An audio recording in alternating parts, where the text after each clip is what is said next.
Bueno, pero muy buenas noches. Estamos arrancando QR. Bienvenidas, bienvenidos en Bravo TV hasta las 12 en vivo. Decíamos con Juan Di Natale recién una jornada muy intensa. Y yo les diría, es una jornada en la que se puede resumir muy buena parte de un montón de cosas que nos están pasando como comunidad.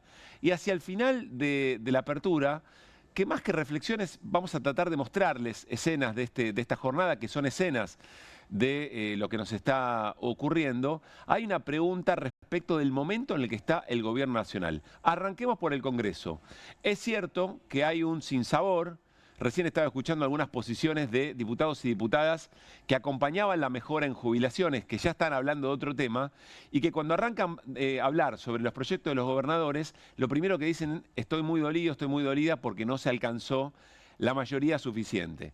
Pero hay que decir que se ha conseguido una mayoría muy importante y transversal para tratar de mejorarle un poco la situación, un parche nada más.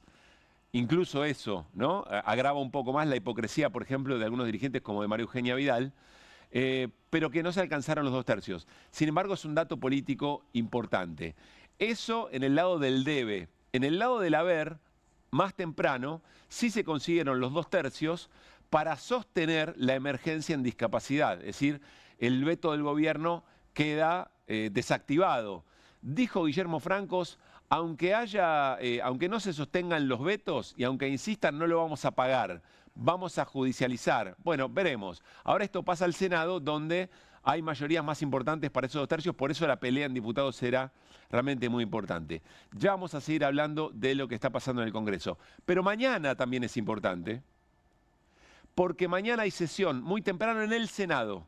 ¿Y qué se va a tratar en el Senado? La escena es muy parecida. ¿Se acuerdan del 12-0 que recibió el gobierno la semana pasada en diputados? Bueno, mañana va por la otra media sanción que puede convertir en ley algunos proyectos. Por ejemplo, financiamiento a universidades, por ejemplo, emergencia en pediatría y residencias, pero también la otra mitad de los rechazos a vetos muy importantes como el tema del INTA, Banco de Datos Genéticos, el INTI, institutos de cultura, etcétera, etcétera. Es decir, elementos muy importantes mañana en el Senado más temprano, casi un continuado. Gran protagonismo, no solamente del Congreso en sí mismo, gran protagonismo de la división de poderes. Y un llamado de atención respecto de lo que tenga que pasar en octubre, porque en octubre, evidentemente, se tienen que construir mayorías que sean algo que dijo Juan recién, que tengan ética política respecto de lo que dicen 10 minutos antes, o que votan para habilitar algunos temas 10 minutos antes y 10 minutos después cambian el voto. Eso pasó hoy. 4 votos faltaron, por ejemplo, para el tema jubilaciones, y las abstenciones tuvieron mucho que ver. Enseguida vamos a hacer un repaso, una radiografía de las responsabilidades por las cuales hoy jubilados y jubiladas no lograron esa mejora. Quiero mostrarles una escena. Yo les pido por un ratito, después si quieren sigan comiendo, sigan quizá yendo y viniendo ahí en casa, haciendo otras cosas. Banquen un segundito, es 1 minuto y pico. 1 minuto y pico para escuchar con atención. Para escuchar lo que hoy a Fabián Waldman en la radio le decía un jubilado, Pepe, que estaba allí movilizado como cada miércoles y también esperando a ver qué hacía el Congreso respecto de su situación. Les pido que presten atención a lo que dice, pero también el tono de voz. Escuchen la voz, escuchen el cómo. Escuchen lo que no se puede ver, el cuerpo, pero cómo la voz nos configura una imagen de un jubilado de 76 años que le contaba a nuestro compañero Fabián Waldman su situación, cómo es su día. Escuchen. Pepe, ¿hace cuánto que veniste a la marcha? Y vengo todos los miércoles. ¿Por qué, viejo? Y por mi aumento, y por el aumento para los compañeros. ¿Cuánto estás por ciento la mínima? ¿Un poquito más? No cobro la mínima y pago alquiler. ¿Y cómo haces? Y como salteado. ¿Estás comiendo salteado? Sí. Y por suerte tengo amigos que me ayudan. Si no, Para acá, contame un día tuyo, Pepe. bueno, me levanto muy temprano y ducha y escuchar radio. Y hacerme algo de comer cuando tengo. Trato de estirar la comida. ¿Cómo hace con el tema de los remedios hoy? Los remedios, tomo 3 remedios, 2 de la presión y 1 para las piernas. Y los de la presión los recibo con el 100%. Ah, bien. Y el de las piernas pago el 60%. Ok. Ahora van a votar a 7:30. ¿Qué le dirías a alguno de los que dicen que no se puede dar el aumento? ¿Cómo no se puede dar el aumento? Hay plata para cualquiera, menos para los jubilados. Como salteado, estiro la comida. Hay algo que no entró en la narración. Después le pregunta, sigue hablando Pepe con nuestro compañero Fabián Waldman, que tiene mucha sensibilidad, Fabián, ¿no? Para preguntarle inmediatamente cómo es tu día. Y después dice, pero estoy contento, dice Pepe, porque hace un rato salió lo de discapacidad. Entonces mis compañeros y compañeras que están acá, bueno, por ahí tienen un acompañamiento, tienen una mejora. Encima con conciencia de clase, con conciencia de situación. Pepe, 76 años, cumple 77 muy pronto. El otro día les decíamos cuando hablábamos de Mario Lugones, el tema del fentanilo contaminado, pero sobre todo los recortes que Mario Lugones como ministro de Salud motorizó, por ejemplo, para hospitales como el Garrahan, donde se atienden pibes y pibas y que llegan a tratar de salvar su vida. O, por ejemplo, los medicamentos para enfermedades, para pacientes que están haciendo tratamientos oncológicos, etcétera. Le decíamos, hay que tener una personalidad especial para hacer esos recortes, ¿no? No cualquier persona puede firmar una cosa así. Bueno, después de escuchar a Pepe, y que todos los diputados y diputadas saben esa situación, la conocen, hay que tener una personalidad especial para bancarse, para ponerse en el hombro, no colaborar 60 lucas más. El aumento del bono era muy poco también, no resuelve nada de la vida de jubilados y jubiladas, lo que hoy se podría haber votado, pero era una señal política aunque sea. Y era una mejora, porque además 70 lucas son 70 lucas. Hay que tener algo especial, ¿no? Como ser humano, para decir que no.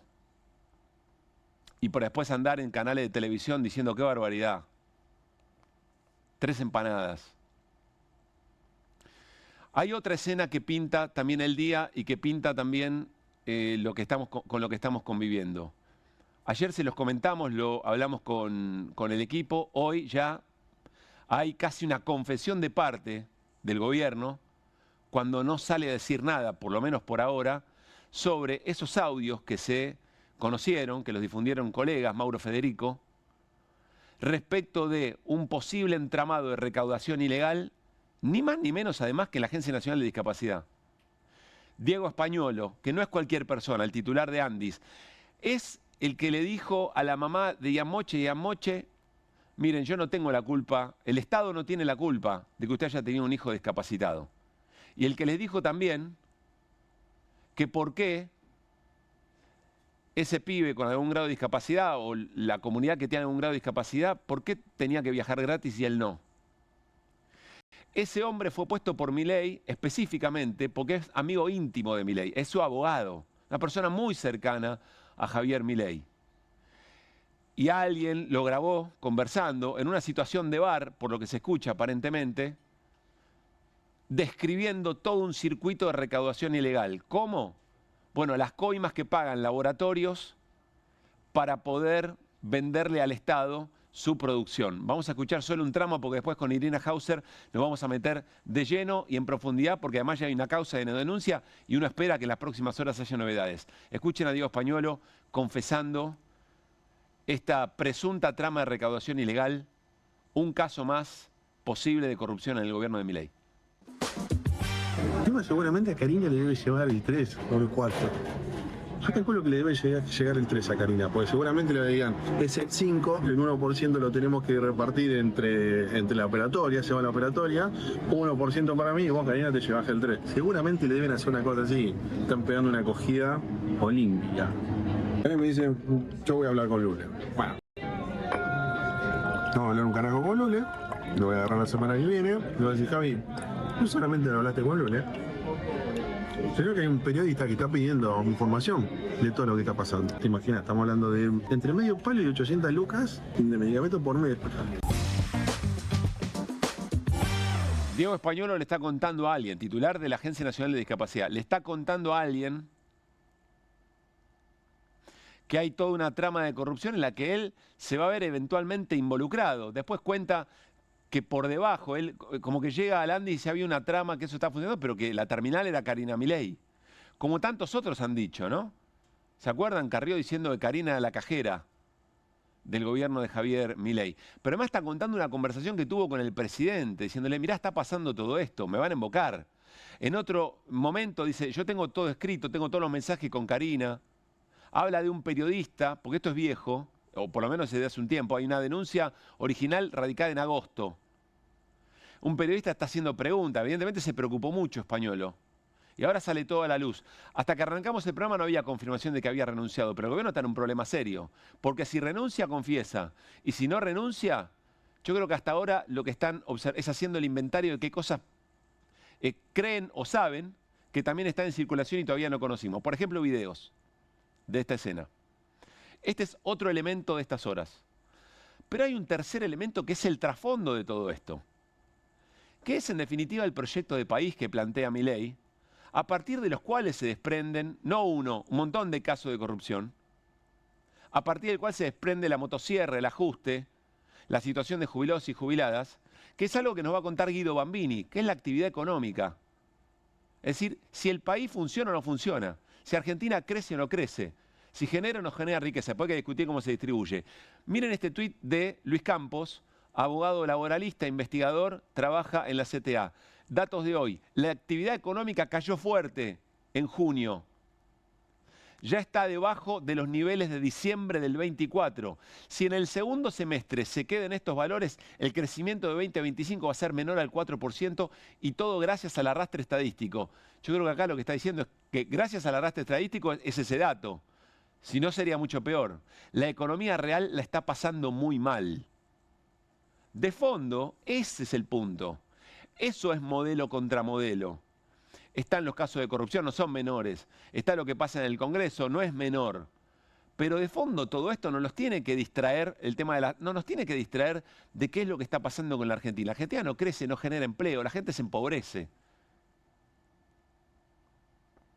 Y se siente en la calle, no hay consumo. Cierran pymes, se destruye empleo. Y si se genera de manera informal. Con lo cual todo va camino a vivir peor en la Argentina. El país no anda. Eso es lo que dice esa estadística. El país no anda. 1 año y medio va de gobierno de Milei, no van 10, 12, 1 año y medio. Mientras todo esto, miren lo que cuenta Liliana Franco, colega, que estaba haciendo el presidente hace algunas horas. El presidente Milei y la secretaria general de la presidencia, Karina Milei, escuchando en la Casa Rosada, participa la Orquesta Filarmónica del Ejército y la Fanfarria del Alto Perú. ¿Tiene sonido esto?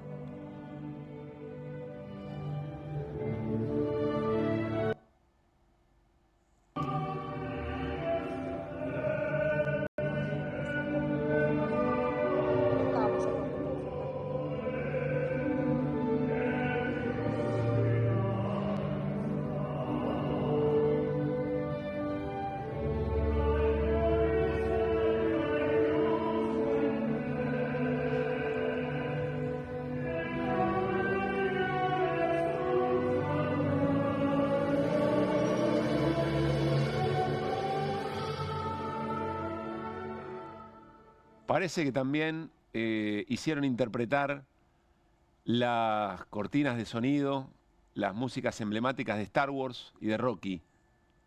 Eso pasaba mientras Pepe estaba frente al Congreso contándole a nuestro colega Fabián Waldman que comía salteado. No tiene que ver, no es un ataque a la cultura, nos encanta la música clásica, pero todo eso está pasando en el patio de Casa Rosada mientras todo esto que estamos contando. Algo no está bien, algo no machea con la realidad. También hay que ser un ser muy especial, ¿no?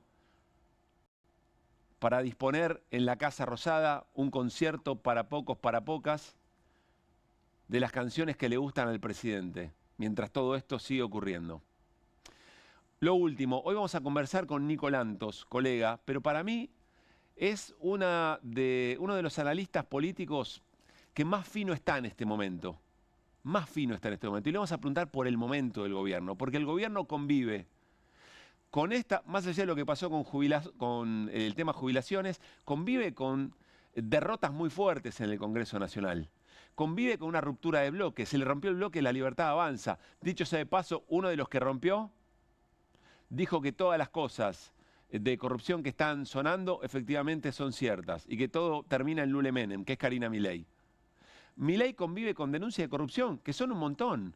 Todo arrancó con la venta de candidaturas durante la campaña, las situaciones en el PAMI donde también se le pedía plata por cargos, el caso Libra, las valijas que llegan en aviones y nadie controla, el caso ahora en Andis, Esper financiado por un narco. Insisto, 1 año y medio. E imagínense lo que ocurriría con estas causas y los medios concentrados si fuera un gobierno de otras características. No quiero decir peronista, si fuera un gobierno que se hubiera metido con los intereses que hay que meterse para repartir mejor lo que genera de riqueza la Argentina. De eso se trata. No hubiera durado un round con todas estas investigaciones por corrupción que tienen una enorme cantidad de elementos arriba de la mesa. Y además el gobierno está en una situación económica muy frágil. Recién decía Diego Giuliano, no hay equilibrio fiscal si no hay equilibrio social. La gente la está pasando muy mal. Y encima, lo financiero, hay una tensión, una volatilidad, como nos viene contando Guido Bambini, muy fuerte. Los bancos no saben a qué tasa ofrecer los créditos. Y cada 15 días hay un bolonqui terrible respecto de qué pasa con la renovación de las deudas en pesos. Hay una tensión tremenda. ¿Cuál es el momento del gobierno? Pareciera que el 7 de septiembre, ni siquiera octubre, que el 7 de septiembre queda lejísimo para el gobierno en esta situación. Lo vamos a hablar con Nico Lantos en un rato nada más. Arrancamos QR en una noche muy especial y lo hacemos con las voces del día. Tengo fe en que los diputados y las diputadas reviertan esta situación. Tengo fe porque es lo único que nos queda. En las dictaduras nunca desaparece el Poder Judicial. ¿Quién desaparece? El Congreso. ¿Qué es lo que quiere que no funcione Milei? El Congreso. Todavía es el único lugar donde se le pone límites al Poder Ejecutivo. Que nos morimos, ¿dónde dejamos a nuestros hijos? Es terrible lo que nos está pasando. Yo lo voté al presidente Milei. Cuando dijo que iba a ir por la casta, yo me pregunto, ¿los discapacitados y los jubilados son la casta? Esto se llama mistanacia, cuando vos tenés los recursos y el Estado no los provee. Y acá los recursos están. Queda abierta la sesión especial. Este gobierno que recorta prestaciones para la discapacidad parece que está viviendo un jubileo de coimas. Ningún momento primó la vocación de querer romperle el número a nadie. ¿Sabe qué vocación hay? La de que se terminen estos titulares, en donde los audios del titular de la Andis, reconociendo que el gobierno pide coimas a los laboratorios. Quienes justifican el veto del presidente de la Nación argumentan que lo hacen para luchar contra la corrupción. Pero para eso ustedes tienen que dar el ejemplo. Voy a votar en contra del kirchnerismo, porque no les creo, porque sé que no son la solución. Para seguir cobrando tasas millonarias por los bonos que paga este gobierno, y ahí no hablan de equilibrio fiscal, solo cuando son recursos a los de abajo se acuerdan del equilibrio fiscal. Diputados y diputadas que se abstengan a votar esta ley están siendo cómplices. Diputada María Eugenia Vidal. Abstención. No. Se cierra la votación.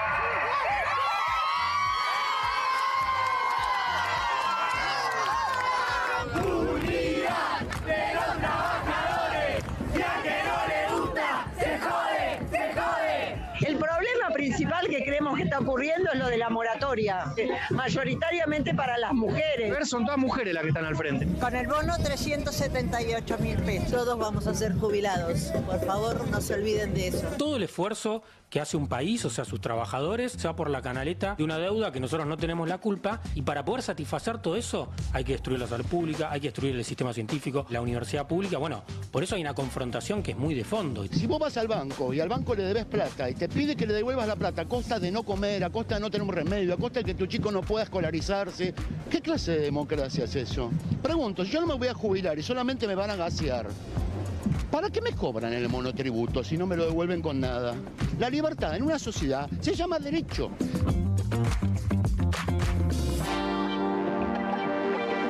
Tenemos mucho material para compartir con ustedes de lo que pasó en el Congreso, de lo que está pasando. También nuevos audios en el escándalo del Andis, en el escándalo de Diego Españuelo. Enseguida lo vamos a compartir con ustedes.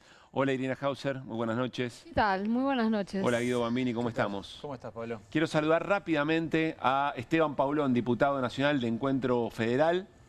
Rápidamente digo porque se tiene que alistar para otras votaciones, pero para que nos explique un poco qué es lo que pasó, qué resumen hace de lo que pasó hasta ahora en el Congreso Nacional, en la Cámara de Diputados. Esteban, Pablo Caruso y todos aquí en QR te saludamos. ¿Cómo estás? ¿Qué tal, Pablo? ¿Cómo estás? Buenas noches. Gracias por la comunicación. Sí, estamos por votar el proyecto de la distribución de los adelantos del Tesoro Nacional. Están hablando los últimos expositores y ya votamos esta ley y seguimos con una sesión muy larga donde, bueno, hemos tenido primero un éxito vinculado a la posibilidad de ratificar la ley de emergencia en discapacidad, una ley que estaba muy empeñado en que no se apruebe, aunque fue tal el movimiento de la sociedad, de las familias, de los prestadores y obviamente la repercusión que tuvo en el Congreso, que el propio gobierno esta mañana, en voz de Manuel Adorno, y termina reconociendo que hay una emergencia, ¿no? Porque sale esa oferta un poco oportunista, mucho oportunista, de una recomposición de las cápitas, de los aranceles, sin plazo, sin monto ni nada, pero hablando de que el gobierno reconoce que hay una crisis en el tema de discapacidad y allí claramente intentando buscar los últimos apoyos y los últimos votos para que la ley no salga. Finalmente la ley salió y entiendo que mañana también el Senado va a hacer lo propio, así que esa ley va a quedar firme, habrá que trabajar para que se implemente. Y después tuvimos la discusión del tema jubilaciones, que es el otro tema que llevó buena parte de la tarde, donde lamentablemente la operación de varios de los gobernadores justamente que han cerrado alianza con el presidente Javier Milei para las elecciones, Vidal de Santa Cruz, Frigerio de Entre Ríos y algunos otros gobernadores que modificaron o presionaron a sus diputados para que no votaran y estuvimos tan solo a 3 votos de poder sostener el incremento. Esteban, déjame hacerte una pregunta muy alguna concreta. Buena y alguna... Una pregunta muy concreta. ¿Y cómo saben ustedes que que son los gobernadores los que hicieron esa presión? ¿Cómo se van dando cuenta de eso en la Cámara?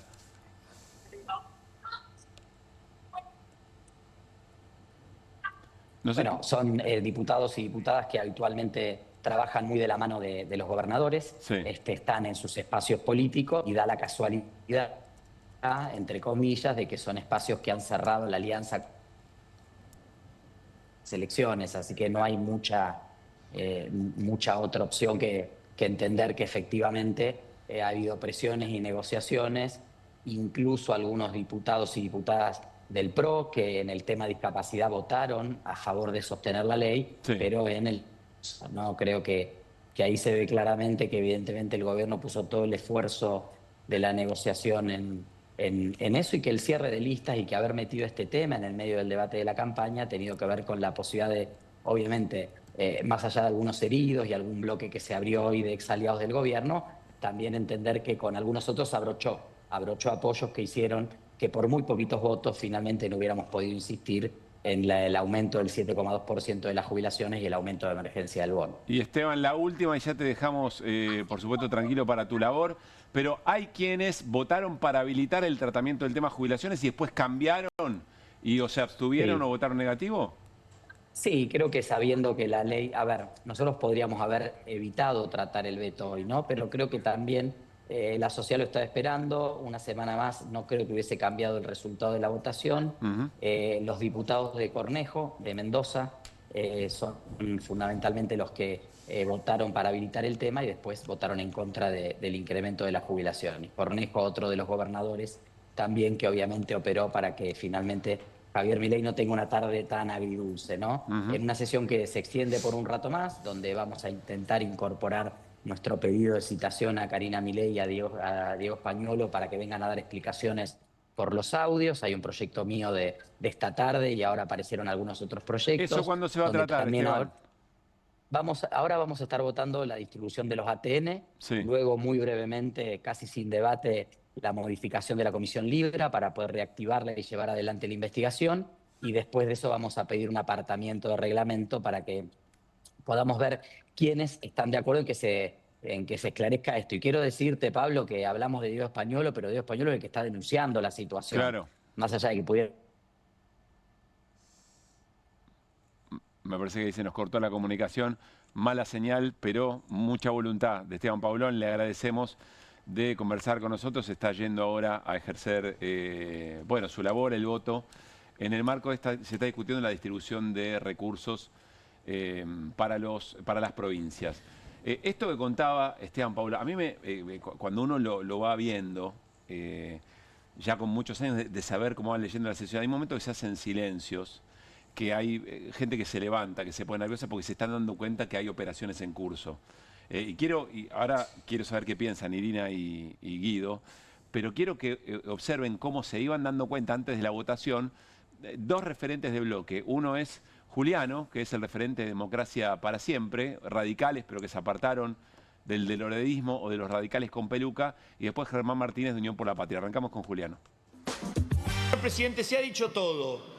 Se dijo lo que significa, se dijo de dónde se pueden sacar los recursos, se está diciendo también cuál es el propósito y el sentido. Me parece entonces que ahora el tema cae de vuelta en las conciencias de cada uno de nosotros. Todos los que votaron recién para habilitar este tema están en condiciones de poder sostenerlo y tienen que hacerlo, tienen una obligación moral para sostener este tema, porque no hay conversación política de la Argentina, y lo decíamos también en su momento cuando varios dieron vuelta a su voto la vez pasada. Si la política se vuelve indigna, deja de ser política. Si vos venís a transfugiar tu voto acá y traicionás y te olvidás de los jubilados y lo que están pasando, que no pueden llegar a fin de mes y cada vez fin de mes se les vuelve más lejano, no sos digno de estar sentado en estas bancas. Porque esto no tiene que ver con una conversación ideológica. Tiene que ver con una conversación en términos de convicciones, en términos más profundos, en lo más humano, en aquello que a cada uno de nosotros nos empujó en un compromiso sagrado, ¿sí?, de fe pública, de entregarnos definitivamente a representar a nuestro pueblo. No podés decir una cosa hace media hora y darte vuelta. No lo podés hacer.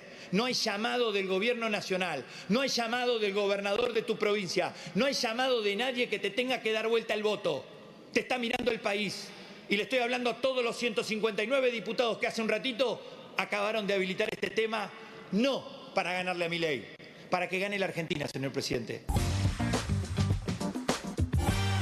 Y lo mismo planteó unos minutos después el titular del bloque Unión por la Patria, Germán Martínez. Intentaron esto, tenemos en consideración la posibilidad de no sé qué cosa, que es lo que dijo el vocero Adorni, todo para intentar voltear el primer tema del veto a la emergencia en discapacidad. Ahora volvieron exactamente a lo mismo con este tema. Con presiones inconcebibles y con aprietes inconcebibles. Algunos para que se retiren y otros que ya se habían ido para que vuelvan y que vuelvan a votar con el gobierno. Las dos cosas. Porque algunos los trajeron de no sé dónde para que vengan a votar con el gobierno cuando habían hecho otra cosa con la media sanción. Diputado, y cuando habían vamos hecho otra con cosa el con tema. él. Pero, por favor, está haciendo... No, pero... fue el tiempo para hablar. Presidente, ya hubo tema. Todos los fundamentos... Aparece un tema que hay que desnudarlo. Acá queríamos el 7,2. Acá queríamos la actualización del bono. Acá queríamos los aportes para las provincias que no transfirieron la caja de jubilaciones a la Nación, 13 provincias, de los cuales muchos son ahora los que están más siendo motivos de aprietes y de llamados telefónicos. Entonces, diputado, tenemos que tener claro, diputado, en qué situación estamos. Pasó el tiempo para están utilizando a los diputado, jubilados. Estamos resolviendo cómo votamos. Le pido, a los jubilados, por favor, para establecer le voy una a quitar mesa de el uso de la palabra. Lo estoy llamando, diputado. No vamos a permitir, presidente. Gracias. Bien, está más que claro que lo que Juliano de Radicales Democracia para Siempre y Martínez están observando no tiene que ver con los que votaron con coherencia acompañando al gobierno. Estamos hablando de lo que declararon en sede mediática, mucha preocupación porque el ajuste recaiga sobre jubilados y jubiladas, que habilitan el tema y después votan de otra manera, que cambian su voto a partir de presiones. De eso están hablando. Eso es muy buena parte de lo que explica que Milei sea presidente. La malversación de la política, el bastardeo de la política. No es todo. Porque yo insisto con algo muy importante. Se consiguió una mayoría muy amplia, no suficiente con 2/3, pero muy amplia para sostener estos temas, a contramano de lo que el gobierno quería. Vamos a observar quiénes son efectivamente aquellos que o bien modificaron su voto o fueron funcionales o por haberse abstenido en algún momento y después votar a negativo, o abstenerse cuando habían manifestado otra cosa. Vamos con las abstenciones.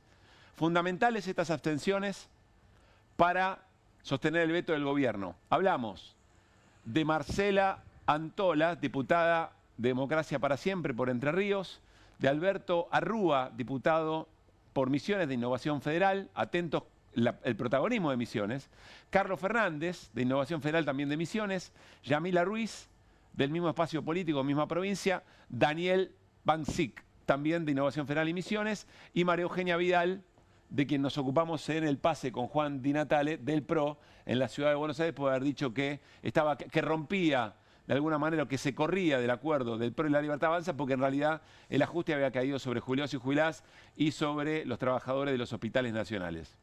Miren lo que planteaba la colega parlamentaria Débora Durieta respecto también de otros votos importantes. Los UCR que votaron en contra de jubilaciones se encontraron con, esto es interesante, que entraron con boina blanca y salieron con buzo violeta, porque así lo dijo el diputado santafesino Tonioli. Verazay Inieri de Mendoza, Cornejo, Carrizo de Córdoba, también de Mendoza, Cornejo, Benedetti, Frigerio, Entre Ríos, Cipollini, Sdero del Chaco. Son todos gobernadores que ahora le van a pedir los votos también a los bloques, a los que de alguna manera no acompañaron. Iba a decir traicionaron, no, Caruso, parece en la política, es mala palabra hablar de traiciones. Pero que le van a pedir el voto por el tema de los fondos para las provincias y lo van a acompañar, porque también son diputados y diputadas que corresponden a otras provincias que están sufriendo esa situación. Bueno, esta es un poco la escena, ¿no? Y estos son los gobernadores a los que hacía referencia recién Esteban Paulón. Hugo Pasaloca de Misiones, gran protagonista de Misiones, que es Rovira, y que es aquel que se decía que Milei había pactado con Rovira para que se caiga ficha limpia, ¿se acuerdan?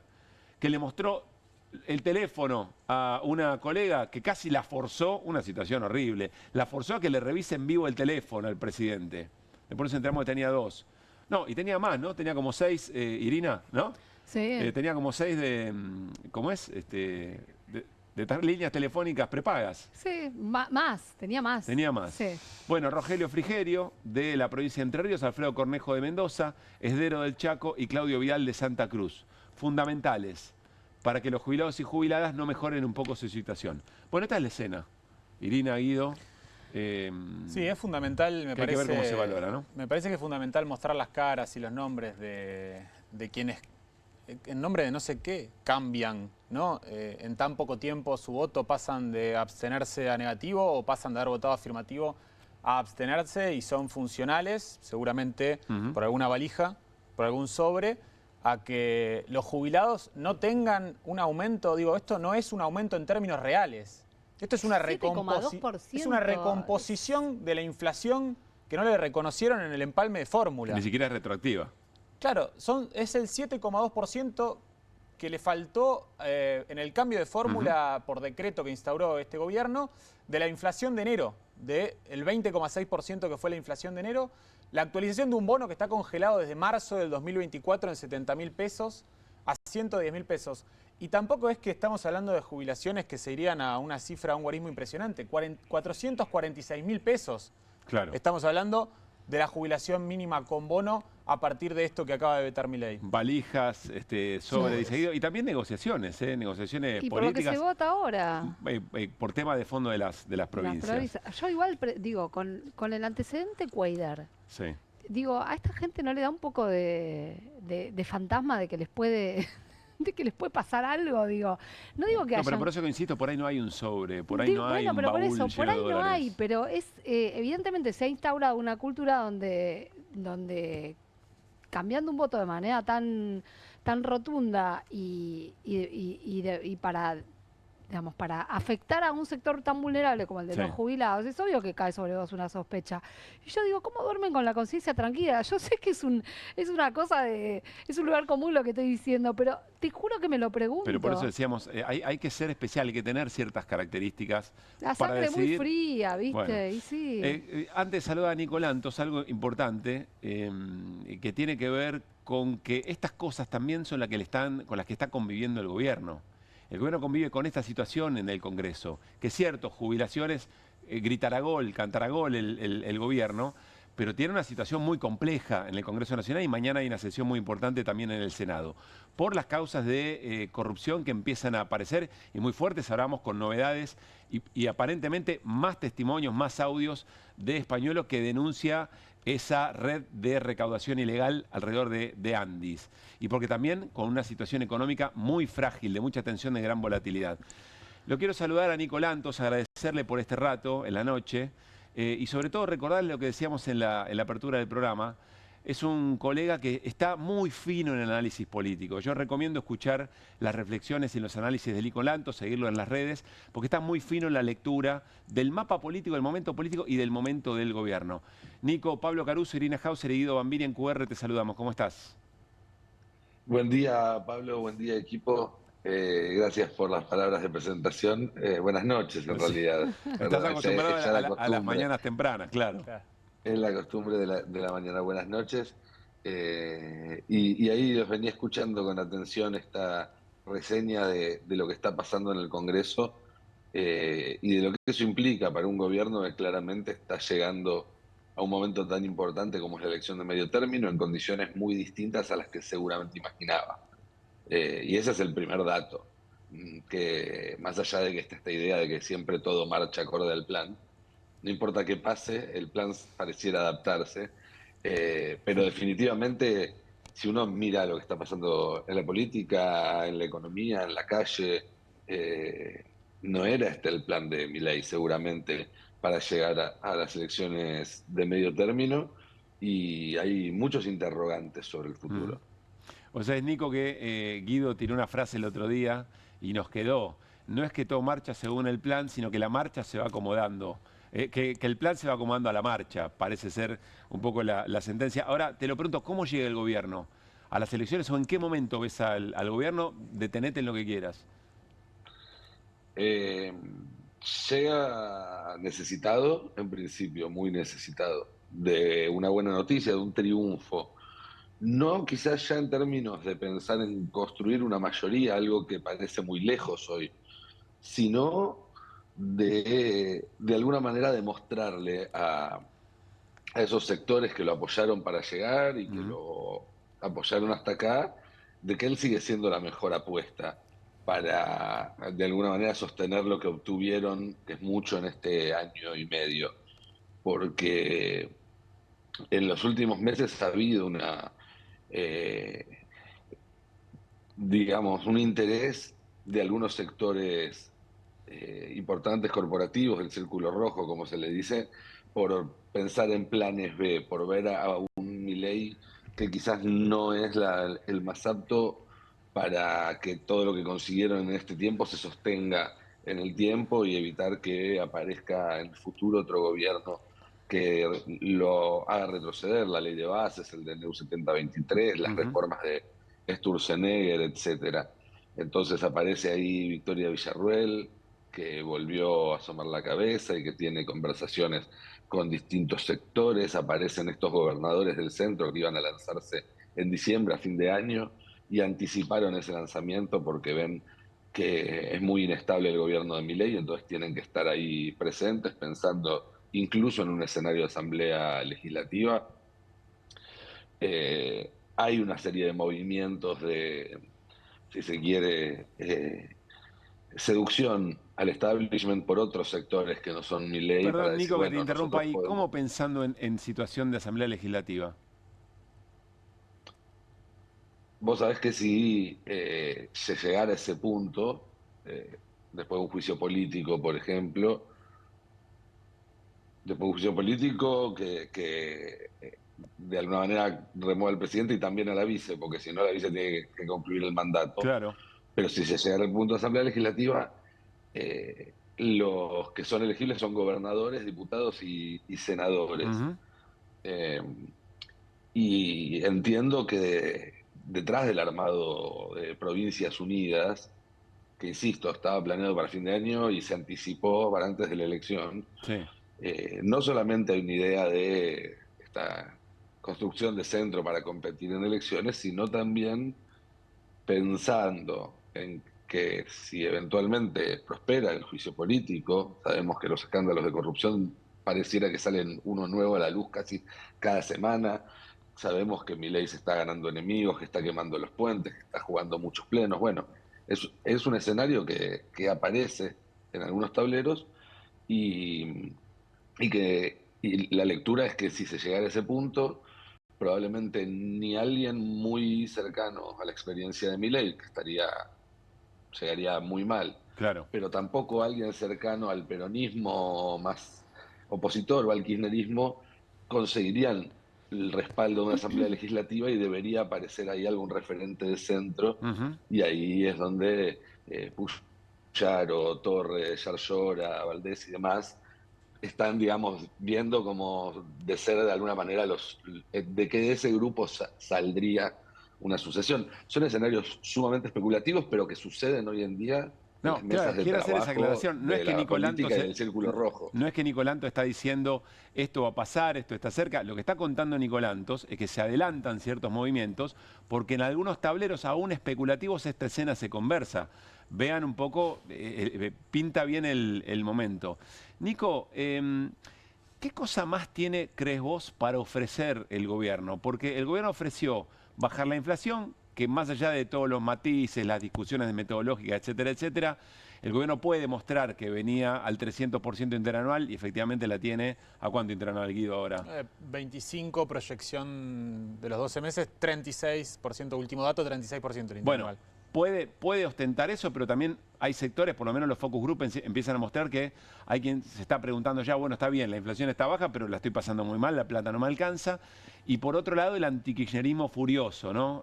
Más que un antikirchnerismo, una suerte de exterminio de todo lo que se mueva y se parezca al kirchnerismo. Ahora, eso ya lo ofreció. Mi pregunta entonces es, ¿qué más tiene o qué más ves vos que tiene para ofrecerle a una sociedad que va naturalizando esto que el gobierno viene planteando desde el arranque y se le vienen las elecciones?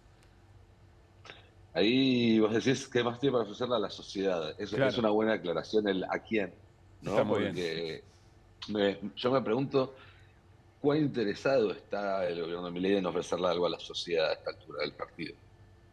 Parece estar operando, casi diría, de espaldas en muchos aspectos a la sociedad, y creo que este giro rabioso, antikirchnerista, antiperonista que vos mencionabas recién es una cuenta de eso, porque es un discurso muy distinto al que tuvo Milei en 2023, al que tuvo en 2021, incluso al que tuvo durante su primer año de gobierno, y acá vuelvo a lo que charlábamos hace un rato, es el discurso del establishment argentino. El antiperonismo es la ideología del establishment argentino. Y cuando vos adoptás ese discurso, yo lo que interpreto son dos cosas. Por un lado, que quizás hablar de economía ya no te rinde tanto en los focus, en las encuestas, que hablar de inseguridad tampoco está rindiendo tanto, porque además pusiste de candidato a un policía y antes de que arranque la campaña ya se notó todo el chanchullo que había armado. Entonces tenés que ir más por el lado ideológico. Pero también por otro lado, cuando yo veo a la foto esa de viaje de egresados con el cartel de kirchnerismo nunca más y demás, yo veo más un mensaje al establishment que a la sociedad. Un mensaje de, miren que somos nosotros los que representamos los verdaderos intereses de ustedes, y no estos otros planes B corta, B larga, que pueden aparecer u ofrecerse hoy en día en el escenario.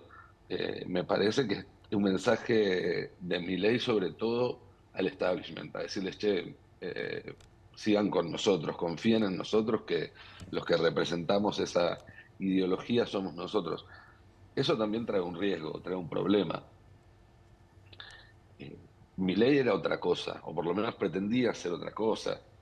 se pretendía ser más popular en su momento, ¿se acuerdan? Todo lo que decían y los análisis y demás. Pretendía de alguna manera hasta romper la polarización. Decían, bueno, Milei rompe la polarización, lo votan peronistas, no peronistas, esto, lo otro. Bueno, todo eso se acabó, ya no es más. Ya eso representa al sector antiperonista de la sociedad argentina, que podrá ser mayoritario por momentos, minoritario en otros momentos, pero es eso.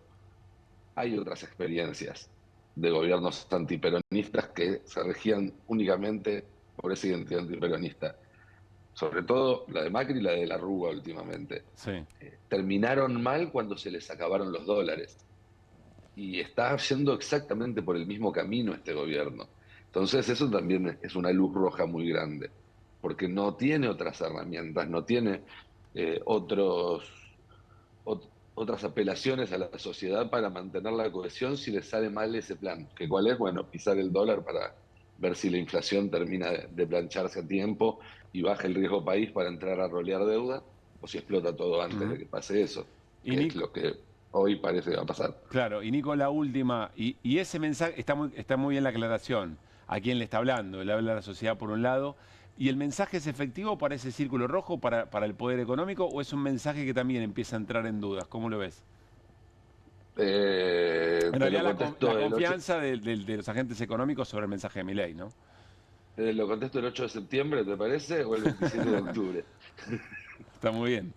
O sea, ahí se verá. Va a estar todo puesto ahí, y va a estar toda la mirada puesta ahí, pero insisto, llega con mucho menos margen Milei. Milei no se puede permitir una derrota en septiembre muy importante, que en otro momento hasta era algo con lo que especulaban. Te decían, no, si perdemos en septiembre eso va a hacer que la gente se asuste y vaya a votar más en octubre. Hoy no se puede permitir eso porque se generaría un efecto cascada que quién sabe dónde terminaría. Y en octubre también tiene que hacer una buena elección, garantizar 87 soldados, porque si no va a estar, digamos, con el riesgo permanente de que en algún momento se termine todo muy rápidamente. Claro. Nico, gracias por el rato. Sabemos que sos muy madrugador, que hay responsabilidades familiares. Nos queríamos dar este gusto. Felicitaciones por el momento profesional, che. Un abrazo grande. Un abrazo para vos, para todo el equipo. Gracias por la llamada y bueno, a disposición cuando quieran. Abrazo grande. Nico Lantos. Irina Hauser, novedades. Está finalmente detenido Ariel García Furfaro, el dueño del laboratorio HLB Pharma, bueno, por el escándalo de las ampollas de fentanilo contaminado y las 96 muertes que se conocen hasta ahora. Hoy el juez Ernesto Kreplak lo que ordenó fueron 10 allanamientos con 10 órdenes de detención. La de García Furfaro es una, se conocen, ahí estamos viendo la primera, se conoce la primera imagen. Esta es Patricia Bullrich, ¿no? Sí, esto es un posteo. Furfaro, ser amigo del poder kirchnerista no te salva tan. Sí, yo creo que se está anticipando un poco a algo que no sé cómo va a derivar esto, pero están permanentemente tratando de pegar al personaje, al kirchnerismo, y la verdad es que si nos ponemos a repasar qué es lo que pasó con el fentanilo, ya lo dijimos, pero la MAT, que en este momento además está bajo la dirección del Ministerio de Salud, hizo advertencias sobre las cuales no tomó medidas a tiempo. Entonces, ahí hay que estar atentos a qué es lo que puede pasar. Claro. Yo te diría en un futuro no muy lejano, porque incluso hay un... Perdón, y además con voceros paralelos del gobierno pidiendo la renuncia de Lugones, no solamente Alejandro Fantino. Exactamente. Con lo cual, ¿qué te quiero decir? Hay una información que comparte hace un rato el Ministerio Público Fiscal, porque se ve que las órdenes de detención además fueron impulsadas por fiscales que están interviniendo en la causa. Uno es María Laura Roteta y otro es el titular de la Procuraduría de Narcocriminalidad, que es Diego Iglesias. Y en un informe que es público, que lo pueden leer en la página fiscales.gov.ar, se explica por qué se pidieron las detenciones y los allanamientos. Centralmente se habla del nexo que existe entre las ampollas que fueron detectadas y bueno, el material analizado y una muestra de las muertes, pero hay un comportamiento general que se advierte en el laboratorio HLB con irregularidades de distinto tipo. Y una de las cuestiones que este informe señala es que está interviniendo la Procuraduría de Investigaciones Administrativas, porque hay organismos del Estado que pueden estar involucrados. Y probablemente pronto se conozca algún resultado de lo que analiza la PIA, que es este organismo que está enfocada en el organismo regulador, que es el AMAT. Así que Patricia Bullrich creo que está cantando victoria antes de tiempo, ¿no? Porque si hay responsabilidades... o tratando de ordenar la mirada sobre el tema. Sí, tratando de conducir la mirada y en un momento además muy crítico como ha sido el día de hoy. Te cuento que además de García Furfaro están detenidos sus hermanos Diego y Damián, que llevaban el control es una forma de decir, de las actividades del laboratorio, el control malo, ¿no? Su madre Nilda Furfaro, que es accionista y vicepresidenta de HLB, el director general de ambos laboratorios, porque estamos incluyendo al laboratorio Ramallo, que es donde se produjeron las ampollas cuestionadas, y los directores técnicos de laboratorios Ramallo, Carolina Ansaldi y Víctor Boccaccio. ¿Están todos detenidos, todas detenidas estas personas? Mira, si no están detenidos, están a punto de serlo. Pero, los Furfaro estarían todos detenidos ya. Hay otros más en esta lista de 10 personas. La Policía de Seguridad Aeroportuaria y Gendarmería son los que se están ocupando de esto. Iri, enseguida nos contás del informe de Malbrán, que es muy importante. Muy importante. Quiero ir rápidamente al Congreso Nacional porque se acaba de aprobar la segunda media sanción, si se convierte efectivamente en ley. Esto tiene que ver con los fondos ATN, una manera de distribuir una reorganización, digamos, de esos fondos. Se me fue el verbo, ya va a aparecer cómo es el texto específico del proyecto de ley, pero de alguna manera es cómo se van a repartir de otra manera los ATN, los proyectos de los gobernadores. 143 votos afirmativos, 90 negativos, 2 abstenciones. Recordemos que acá no se necesitaban los 2 tercios, porque acá no se está tirando un veto y nada. Acá se convierte efectivamente en ley. Acá vemos un poco el resultado de lo que hablábamos antes, ¿no? De las abstenciones en relación a... Es que no sé, porque en realidad esto siempre lo iban a acompañar. Acordate que la negociación, o por lo menos la estrategia, era que se vote antes veto jubilaciones y veto emergencia en discapacidad, para que después hubiera interés en mantener el quórum para votar esto. Sí. Pero bueno, ¿vos decís que los votos estaban garantizados? No, de esto sí, porque los bloques que querían que los gobernadores dieran el apoyo para revertir los vetos, sabían que iban a acompañar esto, porque son también diputados y diputadas de provincias que necesitan estos fondos. Sí. Para que se coparticipen. Para que se coparticipen y que impuestos a combustibles y se reorganicen los ATN. Bueno, vamos a ver cómo sigue todo esto, ¿no? Ahora se está discutiendo, mirá, temas que venimos siguiendo muy de cerca. Las nuevas reglas de juego de la Comisión Libra, investigadora. Ya volvemos sobre todo esto. Quiero saludar a Federico Achával, intendente de Pilar, porque mientras todo esto, hay una campaña, y la primera tiene que ver con las elecciones legislativas en la provincia de Buenos Aires, y tenemos ganas de ver, porque por supuesto que todo esto interpela la campaña, pero teníamos ganas de conocer el punto de vista de intendentes que están en el territorio y que tienen que salir por supuesto, a conversar con su comunidad sobre todo lo que está pasando. Federico, Pablo Caruso, Irina Hauser, Guido Bambini, en QR te saludamos. ¿Cómo estás? Muy buenas noches a todos en el piso. ¿Cómo les va? Muchas gracias, Federico, por atendernos. Bueno, ¿cómo haces para, en el marco de una campaña, conversar como la comunidad, conversar con vecinos y vecinas de Pilar, mientras todo esto pasa, ¿no? Hoy ha sido una jornada de gran protagonismo del Congreso, otro escándalo de corrupción que le salta al gobierno, la economía que se viene a pique, lo va a contar Guido en un momento. No, primero a nosotros nos toca la responsabilidad siempre de conversar con nuestra comunidad.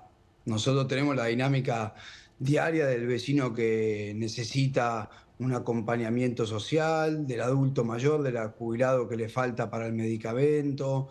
Tenemos siempre el problema de la infraestructura en la provincia de Buenos Aires, siempre tenemos temas educativos, de salud. Es parte de la dinámica de los intendentes y creo que parte de lo que se discute el 7 de septiembre es justamente cómo la política, como herramienta de transformación, tiene la capacidad de justamente transformarle la vida a la gente, de mejorarle la vida a la gente, de acompañarla cuando necesita una mano solidaria del Estado, y esa es la campaña más importante. Nosotros creo que tenemos un enorme desafío, que es mostrar a la gente que la política o la gestión de gobierno sí tiene un enorme impacto en la realidad de los vecinos y vecinas de nuestras comunidades. Claro. Después, por supuesto, hay que explicar cada una de estas situaciones. Nosotros nos juntamos con el centro de jubilados, les preguntamos primero cómo están, tratamos de escuchar, de empatizar con la realidad de nuestros jubilados y a partir de ahí tratar de plantear las discusiones, ¿no?, sobre qué situaciones se ven o qué derechos se ven vulnerados con estas políticas que lleva adelante el gobierno nacional y cómo creemos que sí hay una alternativa frente a no hay plata o venimos a romper todo. Eso es parte, Pablo, de nuestra dinámica diaria, que obviamente en época de campaña intentamos intensificarlo o por ahí ser más directo en la discusión con nuestros vecinos y vecinas, pero que más allá de eso, en la dinámica diaria la tenemos todos los días. Y Federico, en ese contacto diario y ante una clara situación de la economía real, de la vida cotidiana de vecinos y vecinas que ha empeorado, la explicación o la interpretación que ustedes escuchan en la calle es responsabilidad de este gobierno, es decir, hay una conciencia respecto del impacto de las políticas o todavía hay esperanza respecto de lo que Milei pueda generar. Porque ustedes van a conversar y seguramente conversan con muchos votantes también de este gobierno, ¿no? No, nos encontramos con un poco de todo, ¿no? Con aquel vecino que claramente estaba desencantado con las gestiones de gobierno anteriores, tanto las de Alberto Fernández como las de Macri, como muchas otras en la Argentina, y eso nos plantea, como te decía antes, el desafío de plantearle cómo la política sí tiene capacidad de ir avanzando en políticas públicas. Ahora, también ha habido un cambio abrupto en las posiciones que toma el gobierno nacional con respecto a situaciones muy sensibles, como por ejemplo la discapacidad, digamos, más allá de las diferencias ideológicas que tanto Cristina, Alberto puedan tener con Mauricio Macri, en la situación con respecto a la discapacidad ha sido en más y en menos de continuidad. Ahora, esta situación en la que una persona que tiene una discapacidad permanente, tiene suspendida su pensión y que tiene que ir a ratificarla a Ciudad de Buenos Aires a las 11 de la noche, no se había visto nunca. Claro. Entonces, para nosotros hoy es un día muy importante y celebramos lo que pasó en el Congreso de la Nación y seguramente mañana tengamos la oportunidad de conversar con personas de esa comunidad para tratar de ir dándoles herramientas. Porque lo cierto, Pablo, que al final del camino nosotros tenemos que encontrarnos, hacer las juntas médicas, conversar con las madres, con las familias, explicarles las demoras que hay. Muchas veces se entiende y muchas veces no se entiende, porque nosotros mismos no podemos entender cómo el gobierno plantea una gestión tan insensible para decir, bueno, hay plata para esto, pero no hay plata para la discapacidad. Claro. ¿Cómo le explicas a una madre que su hijo o su hija no puede continuar con asistente pedagógico o nutricional porque el gobierno sostiene que no hay plata? No es justo y a nosotros eso obviamente nos impacta en la dinámica diaria. Por el otro lado... Se nos congeló la comunicación, ahora vamos a retomar. Estamos hablando con Federico Achával, intendente de Pilar. Es todo un desafío, uno imagina, ¿no?, para la política en estos tiempos, con poca empatía de buena parte de la sociedad o mucho rechazo de la política. Tenés que ir a tratar de encontrar de qué manera volvés a reconectar esa representación. Debe ser todo un desafío en este tiempo, por lo que nos cuenta Federico Achával, el contacto cotidiano en esa primera trinchera que es frente a la demanda de la sociedad, un municipio parece clave, ¿no? Sí, y diferenciarse también las responsabilidades debe ser difícil, ¿no? Claro. Porque me imagino que la gente, en un contexto en donde no llegas a fin de mes, es difícil y laburás cada vez más horas del día, es difícil discernir quién tiene la culpa, ¿no? ¿Quién tiene la culpa de que haya un bache ahí porque no hay obra pública enfrente de mi casa? O bueno, ¿por qué no tengo las prestaciones de discapacidad? Ojalá que se pueda discernir eso, ¿no? Sí, ¿y cómo lo traducís además en participación electoral? También. Porque son elecciones legislativas, porque, bueno, hay confusión también, ¿no? ¿Qué se vota, qué no se vota? ¿Es en septiembre? Sí, sobre ¿Es todo en las de octubre? septiembre me parece que hay mucha confusión y mucha duda sobre si va a haber asistencia, ¿no? Me parece que uno de los desafíos para quienes están tratando de hacer ese laburo en el territorio, como es el caso de Federico Achával, es también eso, explicar por qué hay que ir a votar. Digo, porque podés explicar por qué hay que ir a votar y qué se vota, porque podés ir con la consigna de que es para frenar a Milei, que es un poco el mensaje... De Fuerza Patria, seguro, ¿no? Claro.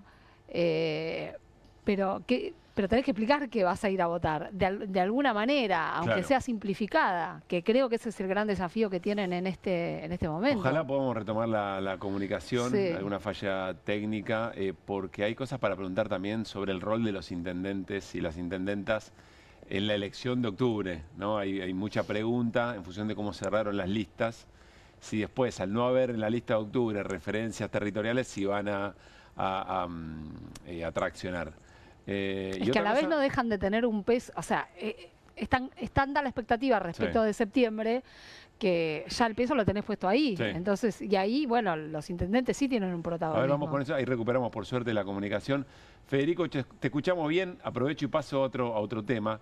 Te queríamos preguntar, se habla mucho respecto del rol de los intendentes y las intendentas en una elección que parece muy de abajo hacia arriba, a contramano de otros momentos, por la atracción, por lo que significa el territorio, en la elección de octubre, donde no hay en las listas por lo menos participación directa de intendentes e intendentas. ¿Cómo estás viendo eso? ¿Qué tenés para decir sobre eso? Más allá de la responsabilidad funcional que hoy me toca o nos toca a muchos como intendente, nosotros somos militantes del campo nacional y popular, tenemos convicciones, creemos en una forma de convivir en la Argentina, entendemos que desde la política se pueden transformar enormes cantidades y garantizar derechos para nuestra gente. Evidentemente lo que estamos viendo en estos días es un claro ejemplo, por eso, por supuesto que en octubre también vamos a estar trabajando para que Fuerza Patria tenga la posibilidad de hacer la mejor elección posible, representar a nuestro pueblo. Para el peronismo, además, siempre es un enorme orgullo y es un enorme desafío. Creemos que, como bien señalás, es probable que en septiembre se discutan temas que tengan que ver más con la realidad cotidiana de los vecinos, con las obras que hayamos hecho cada uno de los intendentes en nuestros territorios o las gestiones de gobierno que hayamos tenido en nuestros municipios, pero también hay cosas importantes a nivel nacional, políticas públicas como garantizar los derechos a los discapacitados, generar condiciones para que nuestros jubilados no tengan que optar entre los medicamentos y llegar a fin de mes. Hay cuestiones estratégicas de cómo se distribuyen los recursos a nivel nacional que tienen un enorme impacto sobre las obras que después podemos hacer nosotros en nuestro territorio. A nosotros, por ejemplo, nos cruzan rutas nacionales y cuando vemos que el gobierno nacional deserta de su responsabilidad fundamental de mantenerlas y después hay accidentes todos los días, nos preocupa y mucho. Entonces, creemos que en septiembre es muy importante porque tiene que ver con la vida cotidiana de la gente y en octubre es muy importante porque tiene que ver con el modelo de país y cómo queremos garantizar los derechos y cómo queremos convivir en nuestra Argentina. La última, Federico, ¿cómo hacen cuando se precariza tanto lo cotidiano en un municipio y depende mucho del efecto del ajuste de la motosierra o del abandono de algunas obras? ¿Cómo salen a cubrir eso? ¿Con qué recursos? Le ponemos el hombro todos los días. La verdad que hacemos un enorme esfuerzo acá en Pilar cuando el gobierno nacional anunció que le iba a quitar los medicamentos a los jubilados, generamos un vademecum para que justamente los jubilados tengan la posibilidad de tener los medicamentos. Cuando el Estado Nacional anuncia que no va a hacer más obra pública, para nosotros la política educativa es fundamental y con la provincia de Buenos Aires construimos 31 escuelas ya en lo que va de la gestión para garantizar que todos los chicos tengan la posibilidad de ir a la escuela. ¿Son recursos que ya tenían o tuvieron que salir a generar esos recursos?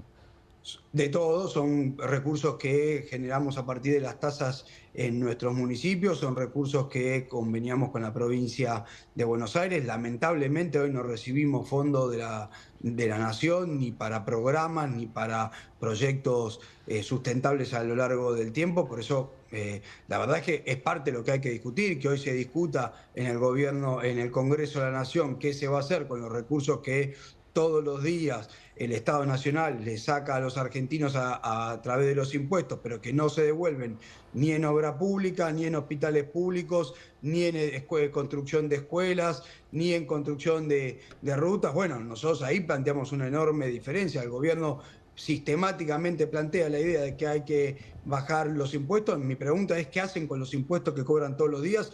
Porque no se ve ni en escuelas, ni en hospitales, ni en rutas, ni en obras hidráulicas, y nosotros en la Argentina, en la provincia de Buenos Aires, necesitamos de esos recursos. Federico, gracias como siempre, un gran abrazo. Bueno, muchísimas gracias, que tengan buenas noches. Gracias. Bueno, conversamos con Federico Achava, el intendente de Pilar. Escuchen lo que decía hace algunos minutos nada más Alejandro Fantino sobre el tema Spañolo, sobre estos audios donde, bueno, cuenta toda una trama de recaudación ilegal a través de la Agencia Nacional de Discapacidad. Dando posta, boludo. El gobierno, de nuevo, porque Agustín me dice cuándo otras, como que la pegamos, lamentablemente la pegamos. No me acuerdo cuándo lo dije, ustedes están del otro lado, seguramente lo deben recordar, pero el nivel de enfrentamiento interno que tiene el gobierno, sí, en podríamos decir, dos alas, se lo va a llevar, no puesto, está bien, no puesto al gobierno, pero le va a generar mucho daño. Hay un gran problema ahí, porque no paran, boludo, no paran de un lado, no paran del otro, y además se operan con medios de comunicación que no quieren al gobierno. Los próximos días van a empezar a salir algunas cosas de un ministro que tienen también un medio, o sea, los operan permanentemente, se operan entre ellos, se operan solos, diríamos, se operan encima. Es raro, ¿viste? Los peronchos son un poco más piolas en eso, ¿viste? Se cuidan, no se operan entre ellos, pero el gobierno está... Hay un sector que no se quiere con otro sector, no me pregunten quiénes son en cada sector, pero hay algo, lo adelanté, algo está pasando, muchachos. Algo se rompió internamente, alguien va a tener que arreglar eso. Alguien va a tener que solucionar eso. Yo no sé si es Javier, yo no sé quién es, pero alguien va a tener que sentarlos a todos en una mesa. El flaco Pacet es arquero, fue profesional y habitó en un montón de equipos y de vestuarios. Vos sabés muy bien que se te rompe un grupo y... ¿Se terminó? Y se terminó, hermano. Sí. Bueno, ahí estaba Alejandro Fantino hablando de un enfrentamiento que está muy claro, que se viene narrando hace bastante tiempo, que tiene que ver con el sector de Karina Milei, los Menem, Lule Menem, su colaborador más cercano en cómo ver la política, las estrategias políticas, y Santiago Caputo. En medio de todo esto explota el tema Spañolo, el tema del Diego Spañolo, esos audios que ahora vamos a repasar seguramente, pero hasta acá, ¿qué sabemos, Irina? Hay una denuncia del año pasado que vos mencionabas antes, que es una denuncia de agosto de 2024. Un abogado, Alejandro Díaz Pascual, que lo que plantea es, en realidad es algo que está relacionado con lo que estamos conociendo ahora a través de los audios. Lo que él denuncia es el direccionamiento de la contratación de un laboratorio en particular, que es la droguería Suizo-Argentina. Sí. ¿No? Que es la misma que aparece en este momento en escena. Y lo que decía la denuncia es que se estaban comercializando, que se direccionaban las contrataciones sin licitación y que en el contexto de toda de compras de drogas y productos y medicamentos se habían comprado de esa manera por 30.000 millones de pesos. Esa denuncia le tocó a Sebastián Casanello y al fiscal Carlos Rívolo. Se mencionaba ya en ese momento a Diego Spañolo como quien desde la agencia Andis propiciaba esta operación, ¿no? Pero en los audios Spañolo denuncia. No, claro, yo te estoy hablando del año pasado, es todo menos los audios. Lo que aparece ahora son los audios que sostiene lo que había el año pasado, pero que no se terminaba de entender que podía haber. Esa denuncia se da en un contexto en que se suponía que Españolo, y esto es raro, él iba a consultar a un abogado, él es abogado, por eso te digo abogado de Milei, por eso te digo que es raro, y le iba a consultar para ver cómo hacer para manejar la documentación o el respaldo de este tipo de contrataciones por si llegaba a haber alguna cuestión con sobreprecios o si estaba bien planteada la adjudicación directa. Sí. Bueno, ¿qué pasa? Cuando el fiscal Carlos Rivolo lo analiza esto, él dice, bueno, el gobierno tiene un mecanismo que en realidad no es cuestionable, que no tiene delito, que no podemos objetar desde el punto de vista penal. Y archiva la denuncia.